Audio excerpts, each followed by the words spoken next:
চলে এসেছি বাড়িতে। মেহাকে আবার স্কুলে ড্রপ করে দিয়েছি। এখনো 1.5 ঘন্টা বাকি আছে স্কুল ছুটি হতে, তো 1.5 ঘন্টাও আবার স্কুল করবে। তারপর 2 ভাই বোনকে গিয়ে একসঙ্গে আবার তুলে আনবো। এতদিন পর ইলিশ এসেছে বাড়িতে, তাকে আর ফ্রিজে গোটাটা রেখে কাজ নেই।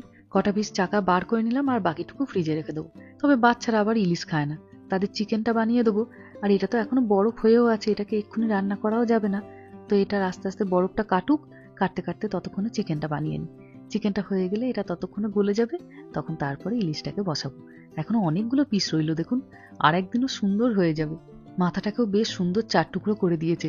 অনেক সময় ইন্ডিয়া বাজারে ফ্রোজেন কচুর লতি পাওয়া যায় জানেন, এবার গিয়ে দেখতে হবে পাই নাকি। যদি একটু পাই, একদিন ইলিশ মাছের মাথা দিয়ে হবে কচুর লতি। গলে গেছে বরফটা, এই যে মাছটা।